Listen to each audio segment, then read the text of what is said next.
tourner ensemble dans la parole de Dieu. Je vous invite à tourner dans Tite, au 2e chapitre. Et puis, on continue à regarder ce que le Seigneur Jésus a mentionné dans Matthieu 24, qui est vraiment pour nous, et c'est l'enfance que ce matin on va regarder. C'est vraiment un sujet de joie et d'allégresse. Lorsqu'on parle de l'avènement du Seigneur, est-ce que le Seigneur a révélé ces choses-là? C'était pas pour nous appesantir, c'était pas pour nous rendre malheureux, mais vraiment pour qu'on ait une bienheureuse espérance. Et ce matin, c'est ce qu'on va regarder ensemble. Et puis, la semaine prochaine, on va regarder probablement concernant justement ce qu'il décrit concernant son avènement. Alléluia. Si vous voulez bien, on va commencer à lire à partir du verset 11. Ça dit « Car la grâce de Dieu, source de salut pour tous les hommes. » Alléluia. Vous et moi, on est sauvés par grâce. Il n'y en a pas un ici qui mérite quoi que ce soit de la part de Dieu, surtout qui mérite d'être sauvé. C'est par la grâce. Mais ça nous dit, cette grâce qui est la source de salut pour tous les hommes a été manifestée. Elle nous enseigne à renoncer à l'impiété et aux convoitises mondaines et à vivre dans le siècle présent selon la sagesse, la justice et la piété. En attendant, ça nous dit comment la grâce de Dieu nous dit comment vivre pendant le temps qu'on attend la bienheureuse espérance. On est seulement ici en transition, frères et sœurs. On est seulement ici pour un temps. Et le temps est limité. Dieu a déjà déterminé qu'il y a un plan, et un plan qui est au-delà de ce qu'on peut s'imaginer. C'est même pas entrer dans le cœur de l'homme ce que Dieu a préparé. Et ici, Paul dit par inspiration de l'Esprit, en attendant la bienheureuse espérance et la manifestation de la gloire de notre grand Dieu et du Seigneur et du Sauveur Jésus-Christ. C'est ce qu'on attend. Alléluia. Et ça, frères et sœurs, je crois que, vu que c'est notre bienheureuse espérance, ce n'est pas un sujet de se quereller, ce n'est pas un sujet pour se diviser. Toutefois, c'est une doctrine, un enseignement dans les Écritures qui demeure d'une extrême importance. Et on va voir dans le cours du temps à quel point il y a un emphase sur l'importance de cet enseignement-là, de cette doctrine-là. Et comme Jésus nous le fait voir dans Matthieu 24, c'est vraiment dans le but que ses disciples soient prêts, se tiennent prêts pour son jour. C'est ce qu'on a vu dans les semaines passées, n'est-ce pas? Lorsqu'il fait référence à l'avènement, il fait la référence également le jour du Seigneur, de son jour, en ce jour-là. Et c'est toujours à la lumière de persévérer jusqu'à la fin. On peut persévérer et on doit persévérer jusqu'à la fin, puisque Jésus est avec nous jusqu'à la fin. Donc, c'est notre but. Et ça, frères et sœurs, c'est un sujet de grande consolation. Voyez-vous, lorsque Jésus est venu la première fois, c'était un sujet de consolation. Un sujet de joie. Les anges, lorsqu'on dit aux bergers, qu'est-ce qu'on dit? Hey, je vous annonce une bonne nouvelle. Un sujet de joie vraiment pour la terre entière. Hein? Ça, c'est sa première venue. Et on se réjouit dans ça. Pourquoi? Parce qu'il accomplit la volonté de Dieu. C'est qu'il a payé le prix afin de racheter des hommes de toute la nation, de toutes les tribus. Il les a rachetés pour lui-même. Il a payé le prix afin que nous soyons récipients de cette grâce qui non seulement nous purifie, nous lave, mais nous réconcilie avec Dieu et nous justifie devant lui. Ce matin, chacun d'entre vous, le seul moyen que l'on puisse se présenter devant Dieu justifié est par le sacrifice de Christ. C'est la justice qui s'obtient par la foi et non pas par les œuvres. Et c'est comme ça qu'on vient devant lui. sachant fort bien qu'on a tellement de manquements. Si on se met à penser à tous les manquements qu'on a, frères et sœurs, on ne s'approchera pas de Dieu. Mais on s'approche de lui, pourquoi? On s'approche de lui comment? Par la foi. Sachant que j'ai été purifié, ma conscience est purifiée et mon corps est lavé d'une eau pure. Ainsi, je peux m'approcher avec un cœur sincère, dans la plénitude de la foi. C'est ce que l'apôtre dit dans l'Hébreu. Dans la plénitude de la foi, j'ai une confiance, j'ai une assurance, mais qui ne dépend pas de moi dans la moindre des choses.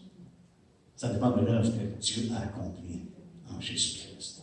Et c'est pour ça que c'est une parole de consolation dans ce temps-là. Gardez votre main dans... vous avez pas besoin. Allez dans Luc. Dans Luc, on va regarder à quel point c'était un sujet de consolation. On sait l'annonce qui a été faite, que j'ai mentionné justement, qui a été faite par les anges. Et puis ça nous dit au verset 25, le chapitre 2. Il y en a juste 24 dans Luc, ça vous aurait pas pris trop de temps de trouver. Chapitre 2, verset 25, ça nous dit, « Et voici, il y avait à Jérusalem un homme appelé Siméon. Cet homme était juste et pieux. Il attendait quoi? La consolation d'Israël. Et le Saint-Esprit était sur lui. » Siméon savait qu'elle demeurait jusqu'à temps que le salut vienne. Le salut en Jésus-Christ. Et ça, c'était la consolation. C'est un temps de consolation. Et frères et sœurs, la deuxième venue, la seconde venue de Jésus-Christ est une consolation pour l'Église. Hein? C'est un sujet de joie et d'allégresse. Alléluia. Et c'est ce qu'on doit regarder ensemble. Un des bénéfices, justement, contempler l'avènement du Seigneur, sa venue, sa seconde venue. C'est que ça nous mène à regarder au-delà de la vie passagère du temps présent. Et ça nous rappelle que nous sommes étrangers et voyageurs sur la terre. On n'est pas appelé à être confortable, frères et sœurs. Mais on est appelé à une consolation. Parce que ce qu'on voit autour de nous, ça va mal. Ce qu'on voit autour de nous, le monde n'a rien à offrir. On a chanté ce chant-là ce matin.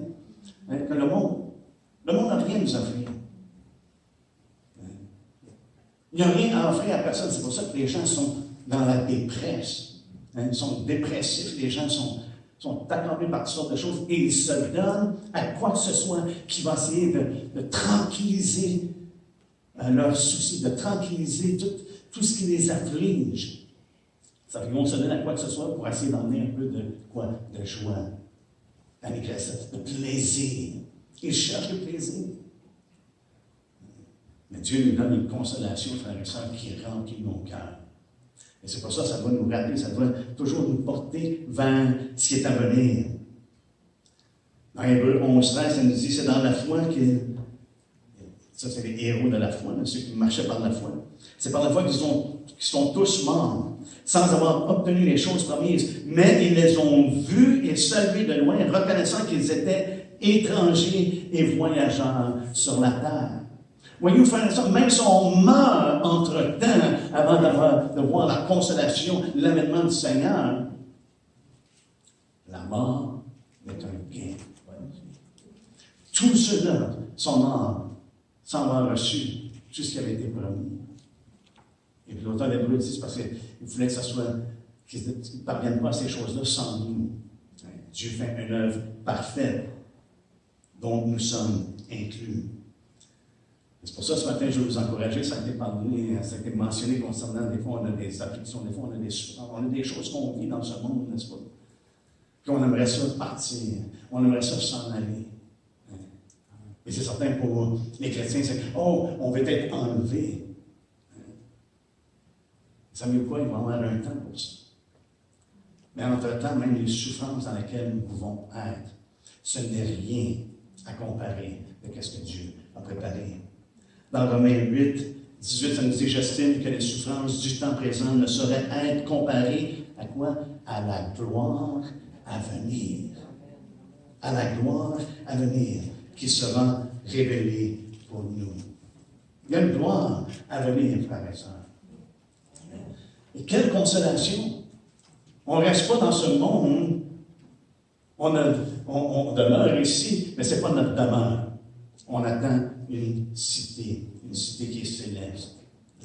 On attend cette promesse que le Seigneur a faite par rapport à son avènement, à sa venue.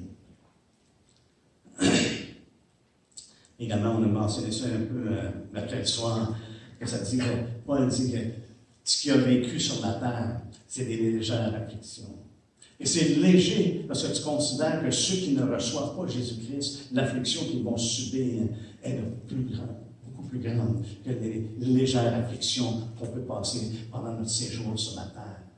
Parce que c'est un séjour. Pierre le dit clairement dans son épître. Le séjour qu'on passe sur la terre, c'est seulement qu'un séjour. C'est un temps extrêmement court. Lorsqu'on compare ça à l'éternité, frères et sœurs, c'est un petit point sur une map.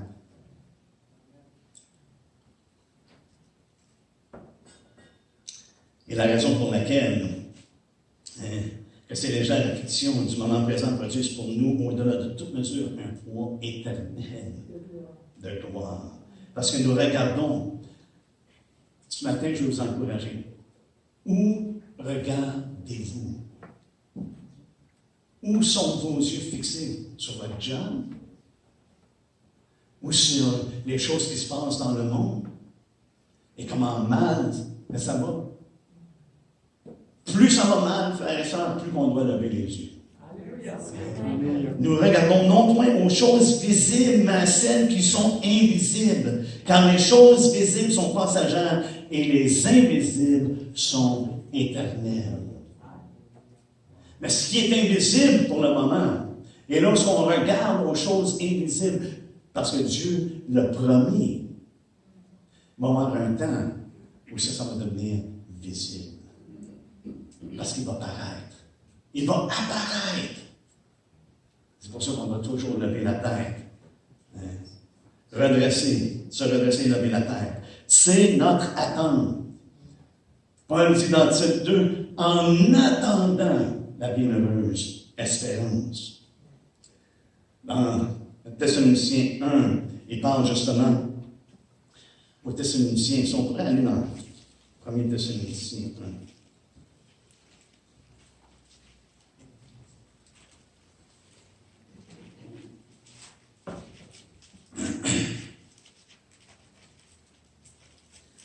Donc, on connaît très bien le verset 10 qui dit « Et pour attendre des cieux son Fils qui l'a ressuscité des morts, Jésus qui nous délivre de la colère à venir. » Quelle belle promesse! Jésus nous délivre de la colère à venir. On a les yeux fixés sur lui parce qu'on l'attend des cieux. Et c'est pour ça que Jésus lui-même a dit « Si vous entendez dire qu'il est dans une chambre, si vous entendez dire qu'il est dans le désert, ne le croyez pas. » Pourquoi? Parce que vous allez le voir des cieux. Il vient des cieux.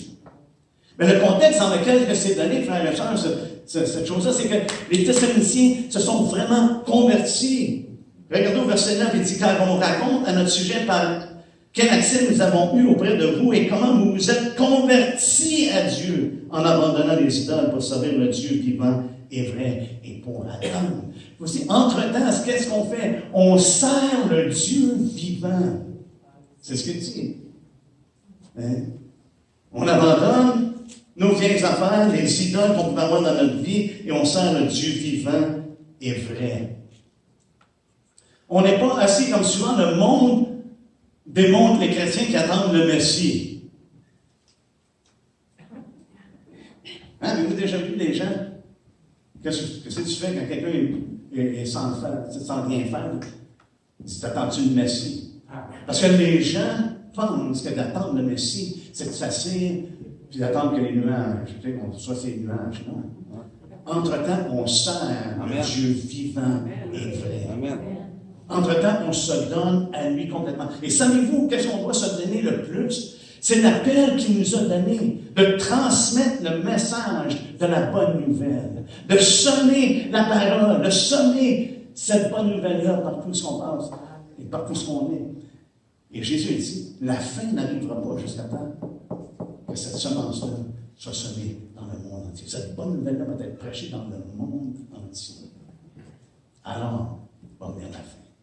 Voilà. C'est pas ce qu'on voit, toutes les choses qu'on est en train de voir. Ces choses-là, c'est des indices, c'est des signes qui nous montrent que, hey, ça approche, comme on a vu avec le figuier ou tous les arbres. Il y a des choses qui se passent, puis on est capable de reconnaître que l'été est proche. Non, on est capable de reconnaître que la fin de toute chose est proche. On est capable de le reconnaître. Parce que dans aucune autre génération, on a les choses qui se passent en ce moment. Il y avait toujours des éléments qui étaient manqués, mais maintenant, il a la possibilité, frères et sœurs, de la révélation de l'impie. Tout est en place. Pour ma part, je crois qu'on a des évidences selon la parole de Dieu. Mais il dit que Jésus qui nous délivre de la colère à venir. Je crois ici que Paul fait un contraste de celui qui vient à Christ, qui est sauvé, et que celui qui ne l'est pas. Et ce qui est à venir, c'est la colère. On voit leur conversion. Et leur conversion fait en sorte qu'ils sont délivrés de la colère à venir. Dans Matthieu 3,7, Jean, lorsque les pharisiens et les gens sont venus, vous n'avez pas besoin de tourner, mais il leur a dit une chose, il dit, qui vous a appris à fuir la colère à venir? Qui vous a appris à fuir la colère à venir? Jean faisait référence à quoi? Paul nous dit dans Romains 1,18 que la colère de Dieu se révèle. De quelle colère mentionnait-il? Il mentionne une colère qui est à venir, qui va se révéler dans un temps précis. Avec moi dans Jean 3.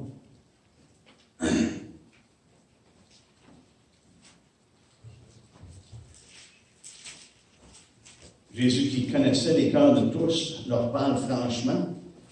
Et à partir, encore une fois, du verset 14, il dit qu'il faut qu'il soit élevé.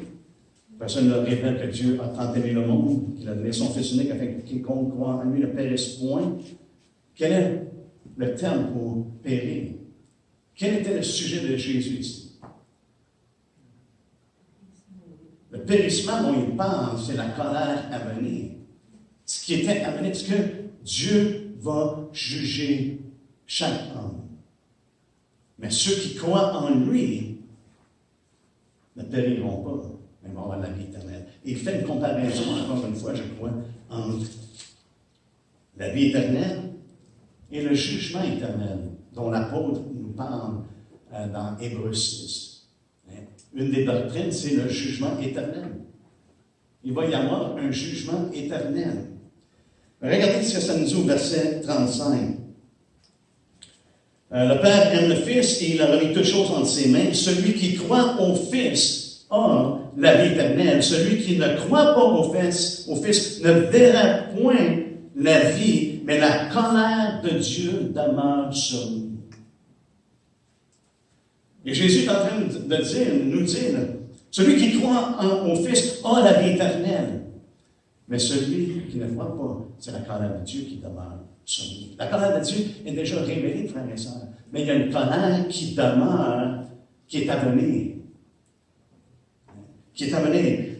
Ça va être une rencontre avec le Dieu, le Créateur. Lorsqu'il va rendre à chaque homme selon leurs œuvres. Mais nous, notre œuvre, c'est la guerre. Parce que les gens demandent à Jésus, quelle œuvre on doit faire pour Dieu? Jésus dit, de croire en celui qui l'a envoyé. C'est pour ça que Jésus dit, celui qui croit au Fils ne périra pas, mais il va avoir la vie éternelle. Il a la vie éternelle. On voit dans Matthieu 25, lorsque la séparation des brebis et des boucs. Encore une fois, on voit qu'il y a une comparaison entre les deux. Ceux qui sont juste devant Dieu par la foi en Jésus-Christ et ceux qui l'ont rejeté. Ça dit au verset 46, « Et ceux-ci iront au châtiment éternel. » Dans le jugement, Dieu va envoyer des gens dans un châtiment éternel. Autrement dit, il n'y a pas de venez-y. Il n'y a pas de tourner de bord. C'est un jugement éternel. Mais il nous dit également, mais les justes, qui sont les justes? Les justes marchent ou vivent par la foi. Ceux qui ont la foi en Christ, ceux qui croient en lui au nom du Fils. Jésus nous dit dans Jean 3 qu'ils, non seulement qu'ils ne périront pas, mais ne passent point en jugement. Le monde est jugé, mais les justes ne le sont pas.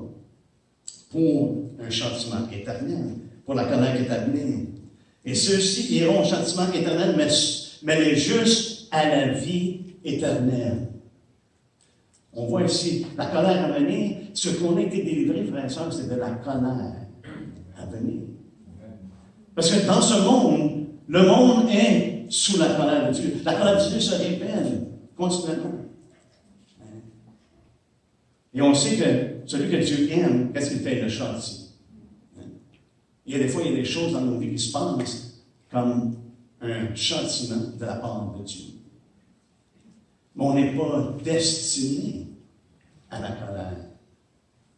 On n'est pas destiné à la colère à venir. Lorsqu'il va y avoir un jugement, une séparation complète, est-ce que les hommes vont être vont les rejoindre leur destinée? Vous voyez, dans Acte 13, ça dit que tous ceux qui étaient destinés à la vie éternelle crurent. C'est clair, tous ceux qui étaient destinés à la vie éternelle crurent. Et ceux qui sont destinés pour la colère à venir ou le châtiment éternel ne croient pas. Parce que Dieu a mis devant nous un chemin qui est resserré. Une porte qui est étroite, un chemin qui est resserré, et il y a un chemin qui est large. Le monde entier, veut marcher dans ce chemin-là. Pourquoi? C'est un chemin qui est beaucoup plus plaisant à marcher dans ce monde. Mais il mène, Jésus dit, il mène à la perdition. Mais le chemin qui est resserré mène à la vie. Il mène à la vie éternelle. Et ça, c'est la destinée. Si tu marches sur ce chemin-là, ta destinée, c'est la colère à venir. C'est le châtiment éternel, c'est le jugement éternel.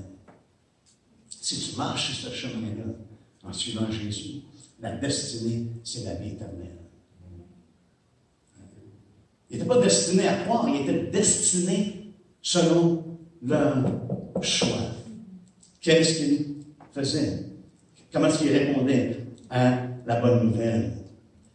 Justement, dans Romains 1,18, ça nous parle de la colère de Dieu. Mais le terme colère est bien différent de tribulation. Et le terme colère peut également dire l'indignation. L'indignation de Dieu demeure sur les gens. Parce qu'ils le rejettent. Parce qu'ils se rebellent contre Dieu. Mais la colère se manifeste, frères et sœurs, dans la punition. Et même souvent, le mot colère est utilisé comme étant la punition même.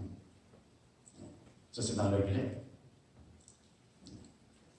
Fait que ce matin, on se réjouit. Parce que Dieu a envoyé son Fils afin qu'on ne fasse pas partie de ceux qui sont destinés à la colère. Parce qu'on croit en Jésus-Christ. Il nous a donné cette option-là. Il nous a donné ce choix-là. Il nous a donné son Fils, afin que quiconque croit en lui ne périsse pas.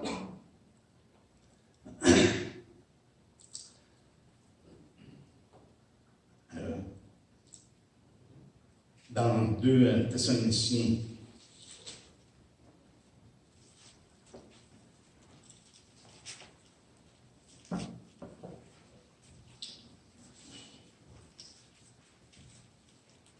lorsque Jésus revient, ça nous dit au verset 8, au milieu d'une flamme de feu pour punir ceux qui ne connaissent pas Dieu et ceux qui n'obéissent pas à l'évangile de notre Seigneur Jésus. Ils auront pour châtiment une ruine éternelle. C'est de ça que Jésus-Christ nous a délivrés. Il nous a délivrés de la ruine éternelle, qui est la destinée de tous les hommes qui sont en rébellion contre Dieu. C'est la destinée, il n'y a pas d'autre destinée. Tant aussi longtemps que les hommes demeurent dans la rébellion, la destinée, c'est le châtiment éternel, ou c'est la ruine éternelle. Mais pour nous, 1 Thessaloniciens 5, Paul est très clair à ce sujet-là. Ça nous dit au verset 9. Et on connaît très bien ce verset-là. Et souvent, on va même le mentionner, spécialement en relation avec la venue du Seigneur. Non, mais nous, on n'est pas destinés à la colère de Dieu. Et c'est vrai. Regardez ça dit, car Dieu ne nous a pas destinés à la colère, mais à la possession du salut par notre Seigneur Jésus-Christ. Il contraste la colère qui est à venir, la punition, le châtiment, la ruine éternelle, mais nous, c'est la possession du salut. C'est le contraste qu'il fait. Ça n'a pas rapport avec, on n'aurait pas besoin de passer à travers des situations qui sont trop difficiles, sont très difficiles. On n'aurait pas besoin de passer à travers la détresse, la grande détresse. On n'aurait pas besoin de passer à travers la grande tribulation. C'est souvent en référence à ça que ce passage-là est cité. Mais tout ce que Paul fait, c'est qu'il compare vraiment la délivrance que nous avons eue et que nous avons en Jésus-Christ. Il nous délivre de la colère à venir. Il nous délivre du châtiment à venir. C'est pour ça qu'il dit, ceux qui croient ne périssent point, mais ils ont la vie éternelle. C'est le contraste continuellement lorsqu'on regarde ce qui est écrit dans les Écritures. Et justement, il parle de l'avènement au chapitre 4, n'est-ce pas? Il parle de sa venue, il parle qu'est-ce qui va arriver, mais qu'il vienne. Mais il dit, nous, on n'est pas destinés à ce châtiment-là, mais il va venir pour punir. Parce qu'il y a bien des choses qui se passent. On regardera ça probablement la semaine prochaine. Il y a bien des choses qui se passent à l'avènement du Seigneur. Et des fois, on peut s'accrocher à un, négliger l'autre. On peut s'accrocher à un autre et négliger les autres. Frères et sœurs, c'est un tout. C'est sa révélation. Parce qu'il va venir, les choses vont drastiquement changer. On n'est pas destiné à la colère, à l'acquisition du salut. Et c'est pour ça qu'on a besoin de patience. Alors, ce que Jean dit, soyez donc patients, frères, jusqu'à l'avènement du Seigneur. L'encouragement, encore une fois, c'est de persévérer. Persévérer. Soyez patients.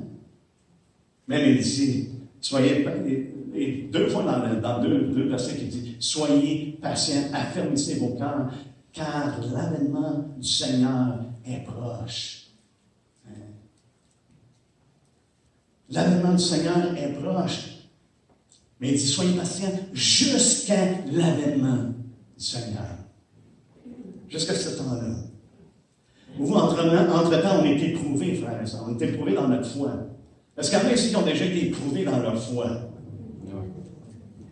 Ouais. Le reste, j'aimerais pouvoir par la suite, parce que j'aimerais savoir ce que vous faites pour ne pas être éprouvé dans la foi. 1 Pierre. 1 Pierre au premier chapitre.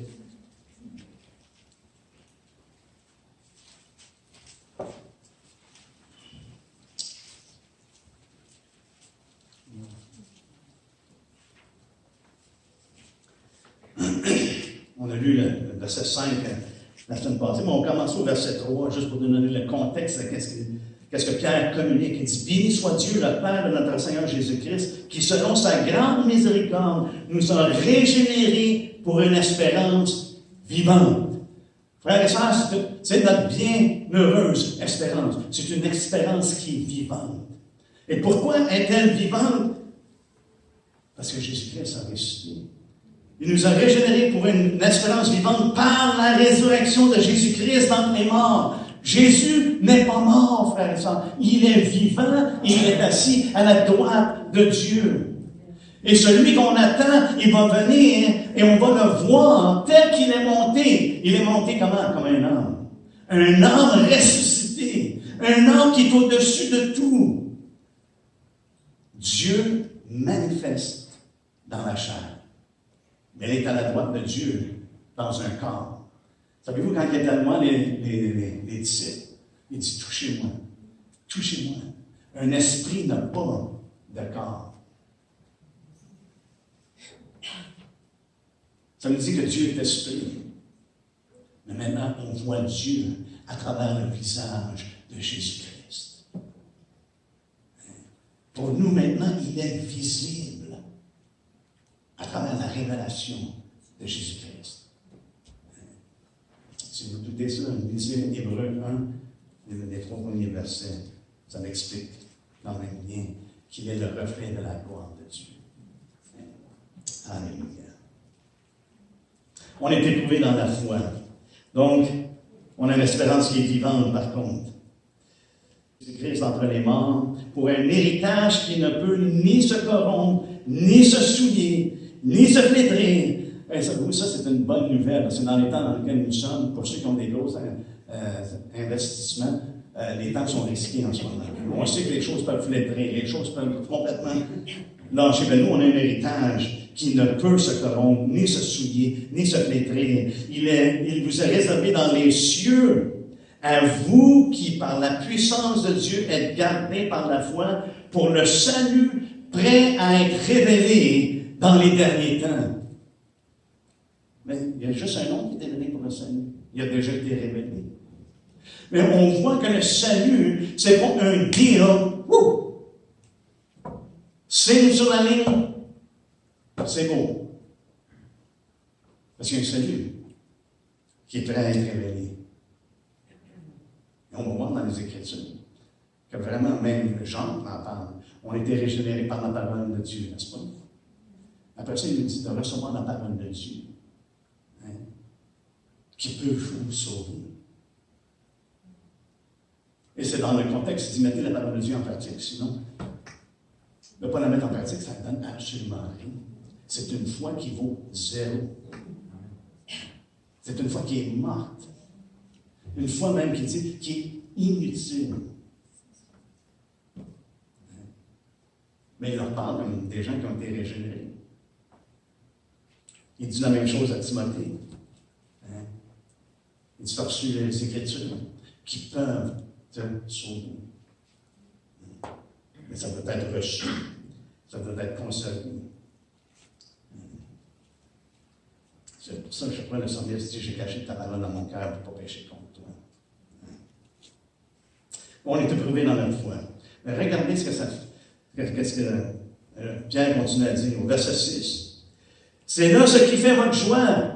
Alléluia! C'est un sujet de joie. Le salut va être révélé. Ce que Dieu nous réserve. L'héritage qu'on a, qu'on sait qu'il ne peut pas être corrompu, qu'il ne peut pas se souiller, qu'il ne peut pas flétrer. Cet héritage-là qui nous a réservé dans les cieux, dans les choses qui sont éternelles. Les choses en ce moment qui nous sont invisibles, mais qui vont avoir un jour où on va les voir dans toute son ampleur. Alléluia. On ne peut même pas s'imaginer, frères et sœurs. Mais regardez ce qu'il dit, c'est là ce qui fait votre joie, quoique maintenant, puisqu'il le faut, vous soyez attristés pour un peu de temps par diverses épreuves. Notre vie sur la terre est relativement courte à comparer l'éternité. Êtes-vous d'accord avec ça? Hein? C'est pour ça que c'est pour un peu de temps. Par diverses épreuves, afin que l'épreuve de votre foi, plus précieuse que l'or périssable, qui cependant est éprouvé par le feu, et nous sommes éprouvés par le feu, ait pour résultat la louange, la gloire et l'honneur lorsque Jésus-Christ apparaîtra.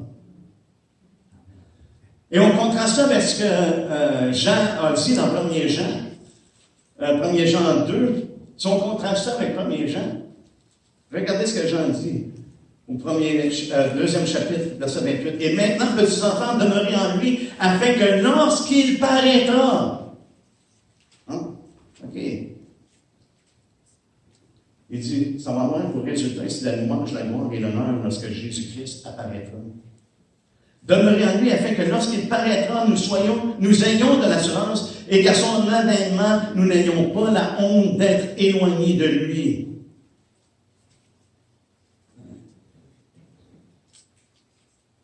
Jean avertit que, hey, on doit demeurer en lui. Et savez quoi? Il n'y a aucune assurance pour quiconque, à moins qu'une personne demeure en Jésus-Christ.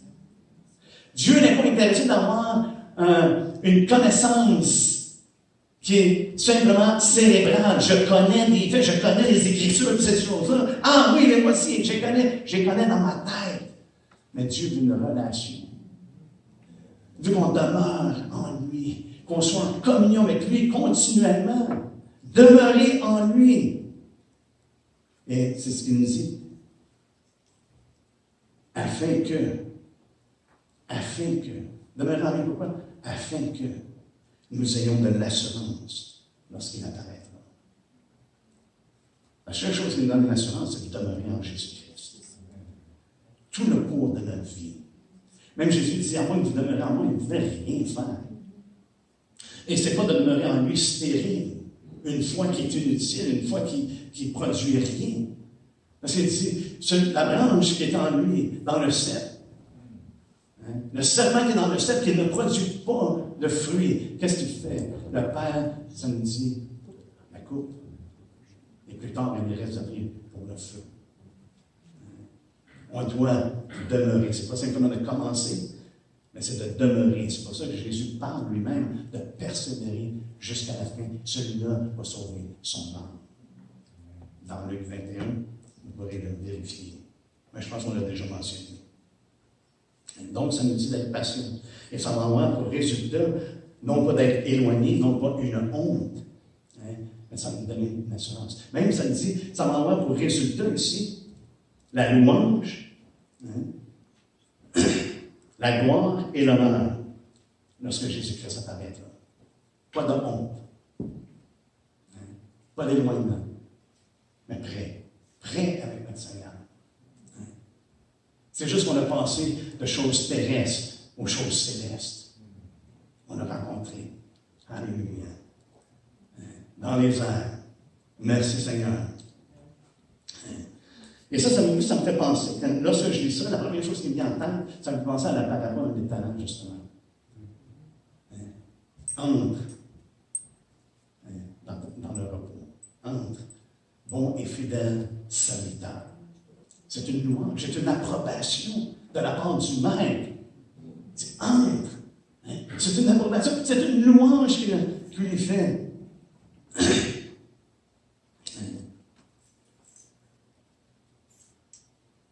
Et c'est définitivement une gloire, c'est ce qu'on va voir en terminant. Et c'est toute une gloire et tout un honneur d'entendre les paroles. Bon et fidèle serviteur. Entre dans la joie de ton Maître. Alléluia. Et Pierre continue au verset 8. Vous l'aimez sans l'avoir vu, vous croyez en lui sans le voir encore, vous réjouissant d'une joie, ma version dit merveilleuse et glorieuse, ou ineffable et glorieuse. Et regardez ce qu'il dit au verset 9. Parce que vous obtiendrez le salut de vos âmes pour prix de votre foi.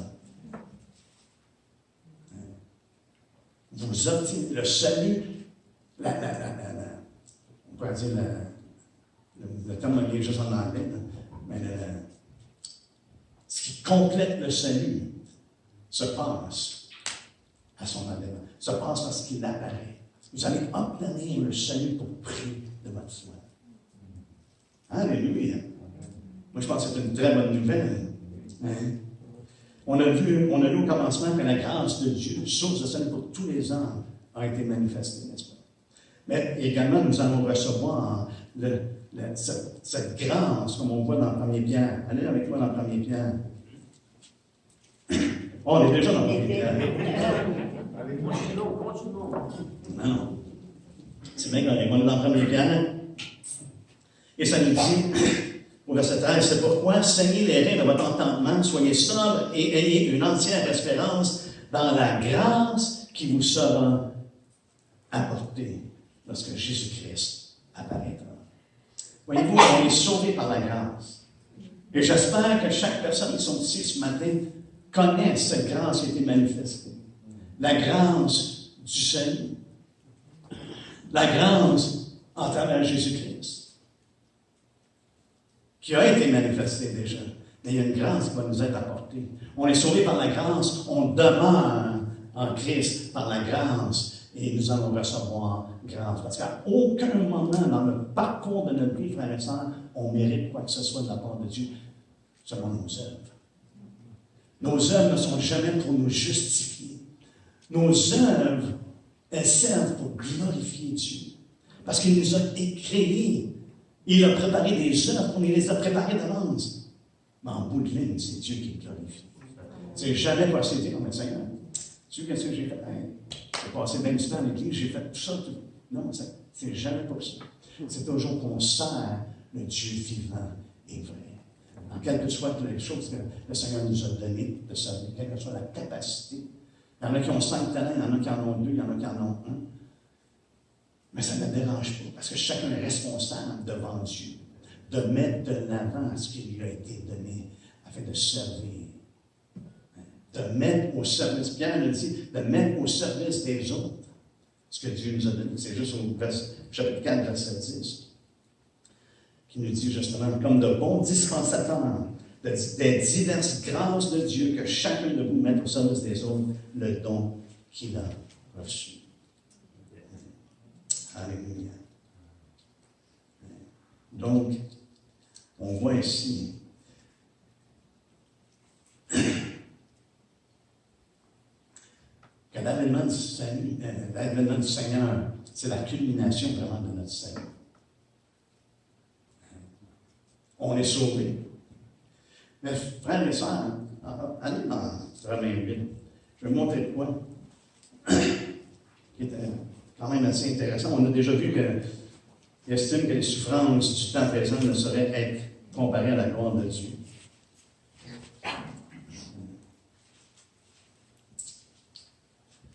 Mais il nous dit, au verset 24, il dit, car c'est en espérance que nous sommes sauvés. C'est en espérance que nous sommes sauvés. Et ça nous indique que le salut n'est pas complet, il n'est pas complété encore. Hein? C'est en espérance que nous sommes sauvés. Bon, l'espérance qu'on voit n'est plus espérance. Ce qu'on voit, peut-on l'espérer encore? Mais si nous espérons ce que nous ne voyons pas, nous l'attendons avec persévérance. Le salut est accompli en Christ. Mais cet accomplissement-là dans nos vies doit être parce qu'il est revenu. Il n'est pas complété dans notre vie. C'est en espérance que nous sommes sauvés. Puis on espère ce qu'on ne voit pas encore complètement. Mais nous l'attendons avec persévérance. C'est pour ça que Jacques également, comme on a mentionné, soyez donc patients jusqu'à l'avènement du Seigneur. On a besoin de persévérance, de continuer dans les voies de Dieu. Il n'y a aucun autre salut. Aucun autre salut. Le salut qui est prêt à être révélé dans les derniers temps. Le salut qui est en aucun autre nom que celui de Jésus. Et regardez dans Hébreux 9.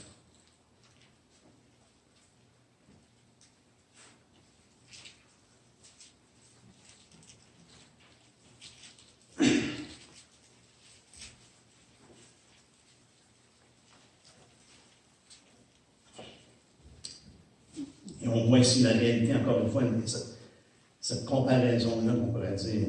Au verset 27, il dit, « Et comme il est réservé aux hommes de mourir une seule fois, après quoi vient le jugement. » Et le verset 28, « Alléluia. De même, Christ, qui s'est offert une seule fois pour porter les péchés de beaucoup d'hommes, apparaîtra sans péché une seconde fois à ceux qui l'attendent pour leur salut. » Voyez-vous, frères et sœurs, les hommes sur la terre, en grande majorité, n'attendent pas le Seigneur. Ils peuvent avoir une connaissance, mais ils ne l'attendent pas pour leur salut, parce qu'ils ne l'ont jamais reçu. Donc, ils ne l'attendent pas. Mais nous qui sommes ici vivants en ce moment, nous l'attendons une seconde fois pour le salut. Le salut va être complété. Ce que Jésus a accompli à la croix, il le complète à son avènement. Lorsqu'il va apparaître sans péché une seconde fois à ceux qui l'attendent. Ce n'est pas que les autres ne le verront pas, mais ils ne l'attendent pas et ce ne sera pas pour le salut. Parce qu'on voit l'avènement du Seigneur, on voit que pour ceux qui croient, c'est une bénédiction, une joie, une allégresse. Même ça, le terme qui est utilisé, c'est extrême. Et je pense que ça va être extrême. Vraiment. C'est quelque chose qui n'est même pas entré en nous, à quel point ça va être extrême. Mais pour ceux qui ne l'attendent pas, c'est un jugement. C'est cette colère qui va être, que le Seigneur va déverser sur le monde. Nous, on l'attend pour sa venue. J'aimerais juste terminer cette portion-là. On continuera la semaine prochaine. Mais ça nous dit, ce n'est pas seulement la bienheureuse espérance, mais ça nous dit également, c'est la manifestation de la gloire du grand Dieu et de notre Sauveur Jésus-Christ. C'est la manifestation de la gloire. Notre bienheureuse espérance, frères et sœurs, c'est qu'on va avoir part à la gloire de Dieu. Même ça a été prié ce matin en bas. Nous allons éprouver, oui, on est tout éprouvé maintenant, on est éprouvé dans notre foi, mais nous allons éprouver une extrême joie, même dans la souffrance présente et dans ce qui est à venir, une joie ineffable, glorieuse. Nous allons éprouver même une joie à travers les épreuves. Voyez-vous, quand les apôtres ont été battus, ça veut dire qu'ils ont compté ça comme étant une joie d'avoir souffert des afflictions pour le Seigneur Jésus. Donc, ils ont considéré ça une joie. Wow! Hein? Nous, on a une crevaison contre aussi une épreuve. Hein? Des fois, on ne se réjouit pas dans les petites choses qui nous arrivent. Et pourtant, eux comptaient ça une joie de pouvoir être affligés à cause du Maître.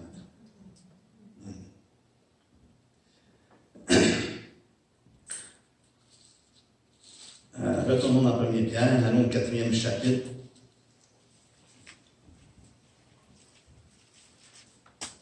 Le verset 12, ça nous dit, mes bien-aimés, ne trouvez pas étrange d'être dans la fournaise de l'épreuve, comme s'il vous arrivait quelque chose d'extraordinaire. Ça nous dit de ne pas être surpris. Ce ne soit pas quelque chose d'étrange. Qui est là pour nous éprouver dans la fournaise de l'épreuve. Comme s'il vous arrivait quelque chose d'extraordinaire. Réjouissez-vous au contraire. Il est possible de connaître une joie même à travers les afflictions et puis les souffrances.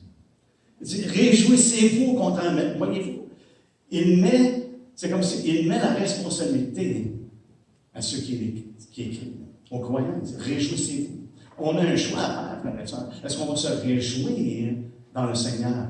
Paul le dit, n'est-ce pas, aux Philippiens, il dit, réjouissez-vous, je le dis encore, je le répète, réjouissez-vous dans le Seigneur.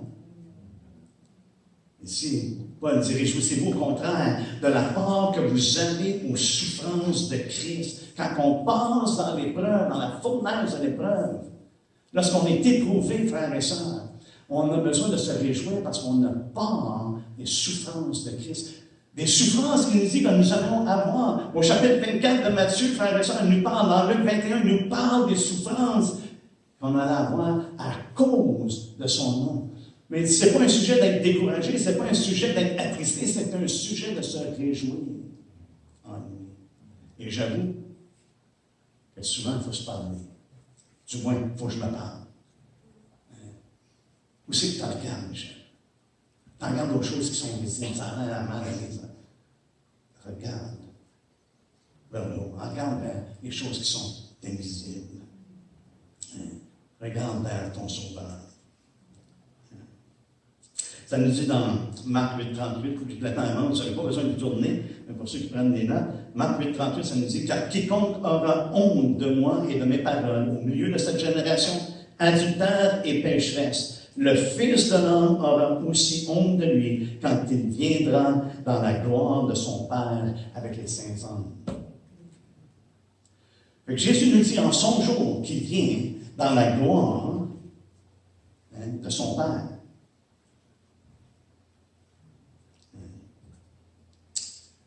Dans Matthieu 24, qu'on a lu ensemble, on peut retourner, Matthieu 24.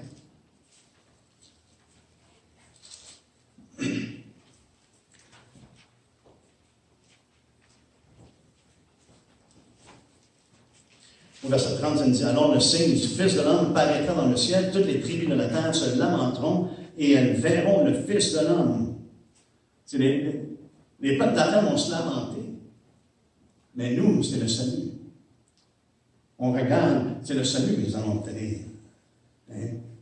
Mais les tribus de la terre vont se lamenter. Elles verront le Fils de l'homme venant sur les nuées du ciel avec puissance et une grande gloire. Est-ce que je peux vous poser la question, est-ce qu'il y a une gloire plus grande que celle du Père? C'est la question qu'on peut se poser. Je ne crois pas qu'il y ait une gloire plus grande que celle du Père. Il va venir dans la gloire de son Père. Avec puissance, une grande gloire. Juste quelques versets qu'on a terminés. Colossiens 3.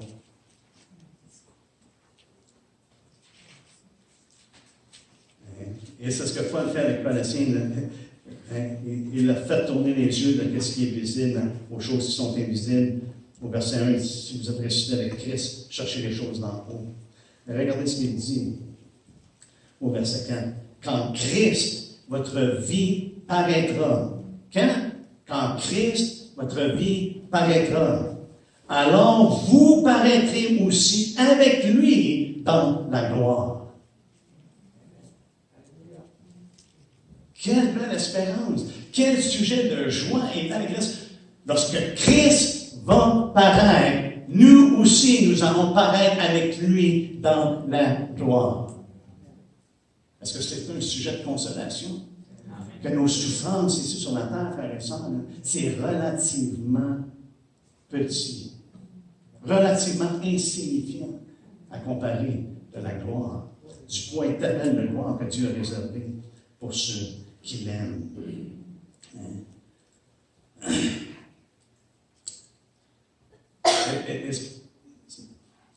Je pense que c'est probablement ce que Paul entend lorsqu'il dit dans Romains 8, on a vu Romains 8 concernant notre espérance en ce moment, c'est en espérance que nous sommes sauvés, mais juste auparavant, lorsqu'il dit qu'il y a des choses qu'il estime que les souffrances de ce temps présent, c'est rien à comparer de la gloire à venir, qui va nous être révélée. Ça nous dit également au verset 10 que la création a été soumise à la vanité et non de son gré, mais à cause de celui qui l'y a soumise, avec l'espérance qu'elle aussi sera affranchie de la servitude de la corruption pour avoir part à la liberté de la gloire des enfants de Dieu. On sait que Dieu va purifier la création entière. Et la création va avoir part à la liberté de la gloire des enfants de Dieu. On n'est pas destiné, frères et sœurs, pour ceux qui sont en Jésus-Christ, à la colère à venir. On est destiné à la gloire. la gloire de Dieu. C'est ce qui nous fait peur. Et même lorsque Pierre encourage les anciens, il dit, lorsque le souverain pasteur paraîtra, vous obtiendrez la couronne incorruptible de la gloire. Quand est-ce que ça va se faire? Lorsque le souverain pasteur paraîtra. Fait qu'il y a des choses qui se passent au moment de l'avènement du Seigneur. Il y a des récompenses pour le juste. Il y a des récompenses pour ceux qui l'attendent, pour ceux qui demeurent en lui, pour ceux qui ont la foi. Et il y a un jugement, une ruine pour ceux qui l'ont rejeté. Comme j'ai déjà mentionné, Jean mentionne, demeurer en lui afin que nous ayons de l'assurance. La seule manière de marcher avec une assurance, frères et sœurs, c'est d'être trouvé en Christ. Ne pas être trouvé en lui, ce qui attend les hommes, c'est la honte et l'éloignement. Mais là, payer le prix justement afin qu'on ne soit pas éloigné et qu'on soit prêt. Il nous a rapprochés de lui. Est-ce qu'on peut se lever ensemble, s'il vous plaît?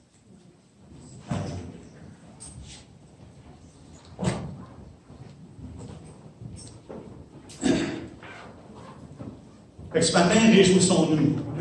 Quelle que soit la situation dans laquelle on se trouve, on a sujet de se réjouir. Et c'est pour ça que je pense que c'est un sujet de joie et d'allégresse, de considérer tout ce qui est en relation avec l'avènement du Seigneur. C'est une source de consolation.